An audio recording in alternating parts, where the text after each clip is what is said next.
ಚಿನ್ನಯ್ಯ, ದೂರುದಾರ ಚಿನ್ನಯ್ಯ ಸೌಜನ್ಯಾಗೆ ಮೋಸ ಮಾಡಿಬಿಟ್ನ. ಯಾಕೆ ನೋಡಿ, ಈ ವಿಚಾರವಾಗಿ ಅತ್ಯಂತ ಸ್ಪಷ್ಟವಾಗಿ ಇಡೀ ಪ್ರಕರಣವನ್ನು ನೋಡ್ತಾ ಬಂದಿರೋರು ಯಾರೇ ಇರಬಹುದು, ಎಲ್ಲೋ ಒಂದು ಕಡೆ ಚಿನ್ನಯ್ಯನ ಬಗ್ಗೆ ಅನುಮಾನ ವ್ಯಕ್ತ ಆಗ್ತಾಲೇ ಇತ್ತು. ಆರಂಭದಲ್ಲೇ SIT ತನಿಖಾಧಿಕಾರಿಗಳು ಉತ್ಖನನ ಮಾಡುವಂತಹ ಸಂದರ್ಭದಲ್ಲೇ ಎಲ್ಲೋ ಒಂದು ಕಡೆ ಇವನು ಚಿನ್ನಯ್ಯನೇನಾ ಅಥವಾ ಬೇರೆಯವನ ಅನ್ನುವಂತಹ ಅನುಮಾನ ವ್ಯಕ್ತವಾಗ್ತಿತ್ತು. ಆದರೆ ಈಗ ಅತ್ಯಂತ ಸ್ಪಷ್ಟವಾಗಿ BLR ಪೋಸ್ಟ್ನ ಒಂದು ವರದಿ, ಯಾಕಂದರೆ BLR ಪೋಸ್ಟ್ ಮಾತ್ರನೇ SIT ತನಿಖೆಯ ಬಗ್ಗೆ, ಧರ್ಮಸ್ಥಳ ಪ್ರಕರಣದ ಬಗ್ಗೆ ಅಚ್ಚುಕಟ್ಟಾದ ನಿಖರವಾದ ಮಾಹಿತಿಯನ್ನು ಕೊಡ್ತಾ ಬಂದಿದೆ. ಸುಮಾರು 5 ವಿಚಾರಗಳನ್ನು ಹೇಳಿರುವಂಥದ್ದು. ಆ 5 ವಿಚಾರಗಳನ್ನು ನೋಡಿದ್ರೆ ತನಿಖೆಯ ಹಂತದಲ್ಲೇನೆ ಚಿನ್ನಯ್ಯ ಸಾಕಷ್ಟು ಈ ಪ್ರಕರಣವನ್ನು ಹಳ್ಳ ಹಿಡಿಯುವಂತಹ ಹಾದಿಗೆ ಎಳೆದೊಯ್ದಿದ್ದಾನೆ. ಅಲ್ಲಿನ ತನಿಖಾಧಿಕಾರಿಗಳನ್ನೂ ಕೂಡ ಈ ಪ್ರಕರಣದಲ್ಲಿ ದಿಕ್ಕು ತಪ್ಪಿಸಿದ್ದಾನೆ ಅನ್ನುವಂಥದ್ದು ಸ್ಪಷ್ಟವಾಗ್ತಿದೆ.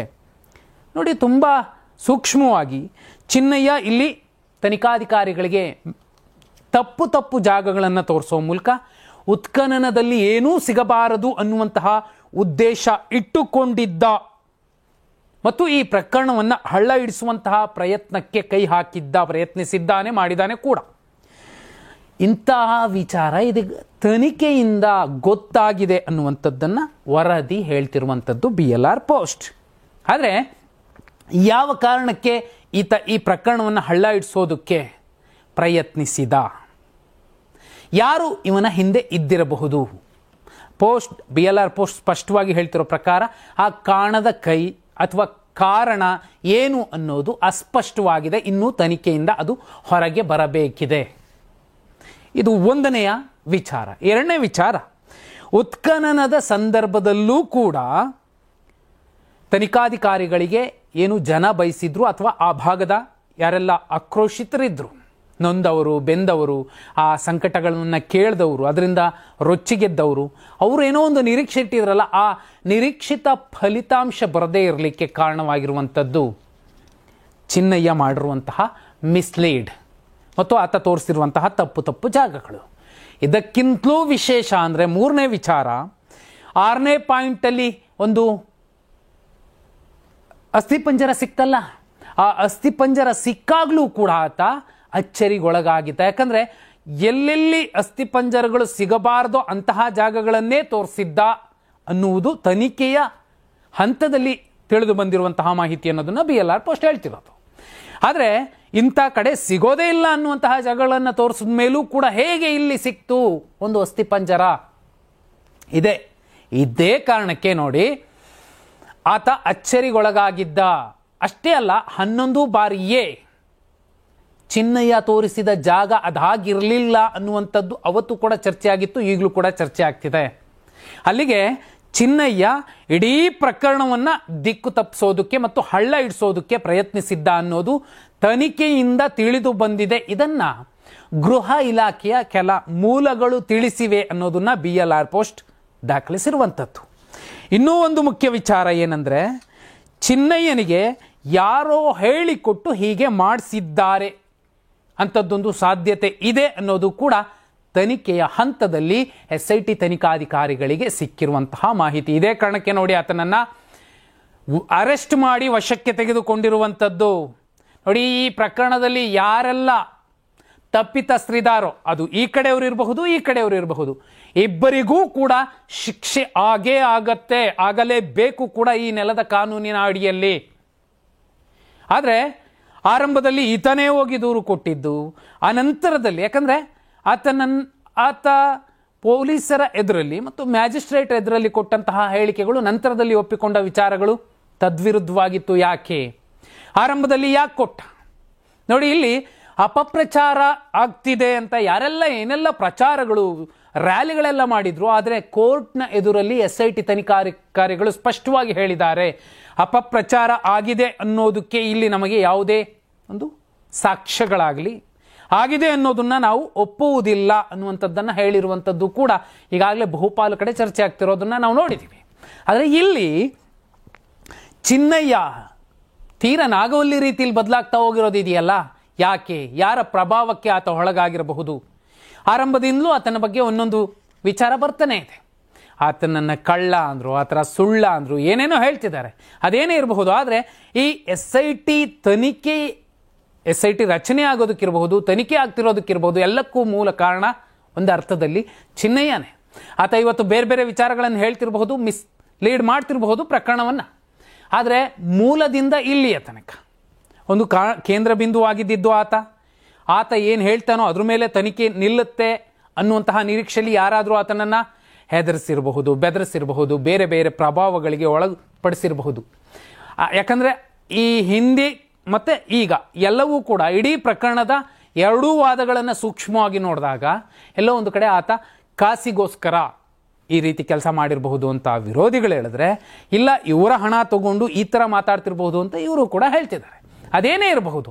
ಆದರೆ SIT ತನಿಖಾಧಿಕಾರಿಗಳಿಗೆ ಈಗ ತನಿಖೆಯ ಹಂತದಲ್ಲಿ ಸಿಕ್ಕಿರೋ ಮಾಹಿತಿ ಯಾರದ್ದೋ ಪ್ರಭಾವಕ್ಕೆ ಒಳಗಾಗಿ ಒಂದಷ್ಟು ಬೇರೆ ಬೇರೆ ಜಾಗಗಳನ್ನು ತೋರಿಸಿದಾನೆ. ಆ ಕಾರಣಕ್ಕೋಸ್ಕರ ನಮಗೆ ನಿರೀಕ್ಷಿತ ಫಲಿತಾಂಶ ಸಿಗಲಿಲ್ಲ. ಉತ್ಖನನದ ಸಂದರ್ಭದಲ್ಲಿ ಅಲ್ಲೇನೂ ಇಲ್ಲ, ಇದೆಲ್ಲ ಬುರುಡೆ ಕೇಸ್ ಅಂತ ಮೇನ್‌ಸ್ಟ್ರೀಮ್ ಮಾಧ್ಯಮಗಳು ಮಾತಾಡೋದಕ್ಕೂ ಅಲ್ಲಿ ಏನು ಸಿಗದೇ ಇರೋದಕ್ಕೂ ತಾಳ ಮೇಳ ಒಂದಾಗಿತ್ತು. ಇನ್ನೂ ಮುಖ್ಯವಾದ ವಿಚಾರ, ಇದು 5ನೇ ವಿಚಾರ, ಸೌಜನ್ಯ ಕಾರ್ಯಕರ್ತರ ಜೊತೆಯಲ್ಲೇ ಇದ್ದುಕೊಂಡು ಸೌಜನ್ಯ ಮತ್ತು ಸೌಜನ್ಯ ಕಾರ್ಯಕರ್ತರಿಗೆ ಇಬ್ಬರಿಗೂ ಕೂಡ ಮೋಸ ಮಾಡಿರುವಂಥದ್ದು. ಆ ಪ್ರಕರಣಕ್ಕೂ ಏನೂ ಇಲ್ಲ, ಬಂಡವಾಳವೇ ಇಲ್ಲದಂತಹ ಪ್ರಕರಣ ಸೌಜನ್ಯ ಕೇಸ್, ಅಥವಾ ಅದು ಕೂಡ ಬುರುಡೆ ಪ್ರಕರಣ ಅನ್ನೋ ರೀತಿಯಲ್ಲಿ ಬಿಂಬಿಸುವ ಪ್ರಯತ್ನದ ಭಾಗವಾಗಿ ದಾಳವಾಗಿ ಇಲ್ಲಿ ಚಿನ್ನಯ್ಯನನ್ನ ಯಾರೋ ಬಳಸಿಕೊಂಡಿರಬಹುದು ಅನ್ನುವಂಥದ್ದನ್ನು BLR ಪೋಸ್ಟ್ ಸ್ಪಷ್ಟವಾಗಿ ಹೇಳಿದೆ. ಇನ್ನೂ ಒಂದು ಏನಂದರೆ, ಇಲ್ಲಿ ಸಾಕಷ್ಟು ಹೆಸರುಗಳು ಕೇಸಲ್ಲಿ ಬಂದು ಹೋದವು. ಅನನ್ಯ ಭಟ್, ಸುಜಾತ ಭಟ್, ಆ ಪಾನ್ ಕೂಡ, ದಾಳ ಕೂಡ ಇಲ್ಲಿ ಪ್ರಭಾವಗಳಿಗೆ ಒಳಗಾಗಿ ಬಳಸಿರುವ ಅಥವಾ ಇಡೀ ಪ್ರಕರಣವನ್ನು ದಿಕ್ಕು ತಪ್ಪಿಸುವ ಅಥವಾ ಹಳ್ಳ ಇಡಿಸುವಂತಹ ರೀತಿಯಲ್ಲೇ ಇಬ್ಬರನ್ನೂ ಬಳಸುವಂತಹ ಪ್ರಯತ್ನಗಳಾಗಿರುವ ರೀತಿಯಲ್ಲಿ ಕಾಣ್ತಿದೆ. ಆದರೆ BLR ಪೋಸ್ಟ್ ಅದು ಮೂಲವನ್ನು ಮೆನ್ಷನ್ ಮಾಡಿದೆ. ಗೃಹ ಇಲಾಖೆಯಿಂದ ಸಿಕ್ಕಿರುವಂತಹ ಮೂಲ ಅನ್ನೋದನ್ನು, ಮಾಹಿತಿಯ ಮೂಲ ಅನ್ನೋದನ್ನು ಹೇಳಿದೆ. ಒಂದು ವೇಳೆ ಇದೇ ನಿಜವಾದರೆ ಚಿನ್ನಯ್ಯನನ್ನು ಹೆದರಿಸಿಯೋ ಬೆದರಿಸಿಯೋ ಬೇರೆ ಆಮಿಷಗಳಿಗೆ ಒಳಪಡಿಸಿಯೋ ಆತನಿಂದ ಬೇರೆ ರೀತಿಯಾಗಿ ಹೇಳಿಕೆಗಳನ್ನು ಕೊಡಿಸಿರಬಹುದು ಮತ್ತು ಈ ಪ್ರಕರಣವನ್ನು ಹಳ್ಳ ಹಿಡಿಯುವಂತೆ ನೋಡಿಕೊಂಡಿರಬಹುದು. ಆದರೆ SIT ತನಿಖಾಧಿಕಾರಿಗಳು ಅದು ಯಾರೇ ತಪ್ಪು ಮಾಡಿರಲಿ ತಪ್ಪಿತಸ್ಥರಿಗೆ ಶಿಕ್ಷೆ ಆಗಲೇಬೇಕು ಅನ್ನೋ ನಿಟ್ಟಿನಲ್ಲಿ ಅತ್ಯಂತ ಪ್ರಾಮಾಣಿಕವಾಗಿ ದಕ್ಷತೆಯಿಂದ ತನಿಖೆ ಮಾಡ್ತಿದ್ದಾರೆ. ಅವ್ರ ಬಗ್ಗೆನೂ ಕೂಡ ಕೆಲವರು ಆರೋಪ ಮಾಡ್ತಾರೆ, ಅವ್ರಿಗೂ ಏನೋ ಫಂಡ್ ಆಗುತ್ತೆ, ಅದೆಲ್ಲವೂ ಕೂಡ ಸತ್ಯತೆ, ಅದರ ಸತ್ಯಾಸತ್ಯತೆ ಯಾರಿಗೂ ಕೂಡ ಗೊತ್ತಿರಲಿಕ್ಕಿಲ್ಲ. ಆರೋಪ ಮಾಡಬಹುದು, ಆದರೆ ಒಂದು ತನಿಖಾ ಸಂಸ್ಥೆಯನ್ನು ಎಷ್ಟರ ಮಟ್ಟಿಗೆ ನಾವು ಈ ರೀತಿ ತಪ್ಪಿತಸ್ಥ ಜಾಗದಲ್ಲಿ ನಿಲ್ಲಿಸೋದು ಸರಿ? ಯಾಕಂದರೆ ಇಡೀ ಪ್ರಕರಣದಲ್ಲಿ ನೋಡಿ, ಒಂದೇ ಕಡೆ ಅರೆಸ್ಟ್ಗಳಾಗ್ತಿದ್ವಿ ಎಲ್ಲ ಹೇಳ್ತಿದ್ರು.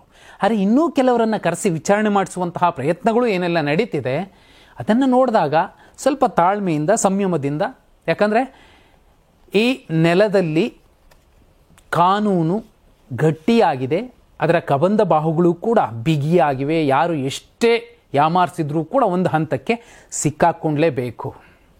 ಇಲ್ಲಿ ಚಿನ್ನಯ್ಯ, ಇಲ್ಲಾಂದರೆ ಚಿನ್ನಯ್ಯನನ್ನು ಅರೆಸ್ಟ್ ಮಾಡೋದಾಗಲಿ, ಆತನನ್ನು ವಶಕ್ಕೆ ಪಡೆಯೋದಾಗಲಿ, ಅನಂತರದಲ್ಲಿ ತನಿಖೆಯ ವೇಗವನ್ನು ಹೆಚ್ಚಿಸಿರೋದಾಗಲಿ, ಈ ಒಂದು ಹಂತಕ್ಕೆ ಇಲ್ಲಿ ವಾಮಾಚಾರದ ಚರ್ಚೆಗಳು ಕೂಡ ಆಗಿದ್ವು. ಈಗ ಆ ಮಾಟಗಾರರನ್ನು, ಮಂತ್ರವಾದಿಗಳನ್ನು ಕೂಡ ವಿಚಾರಣೆಗೆ ಒಳಪಡಿಸುವಂತಹ ಪ್ರಯತ್ನಗಳೇನೆಲ್ಲ ಆಗ್ತಿದ್ದಾವೆ, ತಡವಾಗ್ತಿರಬಹುದು. ಆದರೆ ಸರಿಯಾದ ಕ್ರಮದಲ್ಲಿ, ರೀತಿಯಲ್ಲಿ ಇದು ತನಿಖೆ ನಡೀತಿದೆ. ಸೌಜನ್ಯ ಅನ್ನುವಂತಹ ಆ ಹೆಣ್ಣು ಮಗಳಿಗೆ ನ್ಯಾಯ ಸಿಗುತ್ತೆ. ಅಷ್ಟೇ ಅಲ್ಲ, ಅದು ಪದ್ಮಲತಾ ಇರಬಹುದು, ವೇದವಲ್ಲಿ ಅಮ್ಮ ಇರಬಹುದು, ಇನ್ನೆಲ್ಲ ಯಾರೆಲ್ಲ ಇದ್ದರೂ ಕೊನೆಯ ಪಕ್ಷ ಒಬ್ಬ ಸೌಜನ್ಯಗೆ ನ್ಯಾಯ ಸಿಕ್ಕರೆ ಇನ್ನುಳಿದ ಆ ಹೆಣ್ಣು ಮಕ್ಕಳಿಗೂ ಕೂಡ ನ್ಯಾಯ ಸಿಗುತ್ತೆ. ನೋಡಿ, ವಾರಿಜ, ಯಮುನಾ ಇವರ್ಯಾರೇ ಇರಬಹುದು, ಅವರಿಗೂ ಕೂಡ ನ್ಯಾಯ ಸಿಗತ್ತೆ. ಸಂಯಮ ಮತ್ತು ಸಾಕ್ಷಿಗಳಷ್ಟೇ ಇಲ್ಲಿ ಬೇಕಿರುವಂಥದ್ದು. ತನಿಖಾಧಿಕಾರಿಗಳು ಇನ್ನು 6 ತಿಂಗಳಾದರೂ ಹಿಡ್ಕೋಬೋದು. ಅಲ್ಲಿಯ ತನಕ ಸಂಯಮದಿಂದ ಇಲ್ಲದೆ ಹೋದರೆ ನಾವು ಎಮೋಷ್ನಲಿ ಏನು ಬೇಕಾದ್ರೂ ಮಾತಾಡ್ಕೋಬಹುದು. ಆದರೆ ಇಡೀ ಪ್ರಕರಣ ಎಲ್ಲರೂ ಅಂದುಕೊಂಡಷ್ಟು ಸರಳವಾಗುವೋ ಸುಲಭವಾಗಿಯೋ ಮುಗಿಯುವಂಥದ್ದಲ್ಲ, ಸ್ವಲ್ಪ ಸಮಯ ಹಿಡಿಯುತ್ತೆ. ಆದರೆ ಚಿನ್ನಯ್ಯ ಕೂಡ ಎಲ್ಲೋ ಒಂದು ಕಡೆ ಇಲ್ಲಿ ಪ್ರಭಾವಕ್ಕೋ ಭಯಕ್ಕೋ ಅಥವಾ ಮತ್ಯಾರದ್ದೋ ಒತ್ತಡಕ್ಕೋ ಒಳಗಾಗಿರಬಹುದು ಅನ್ನೋದನ್ನ BLR ಪೋಸ್ಟ್ ಹೇಳ್ತಿದೆ. ನಿಮಗೇನನ್ಸುತ್ತೆ ಕಮೆಂಟ್ ಮಾಡಿ.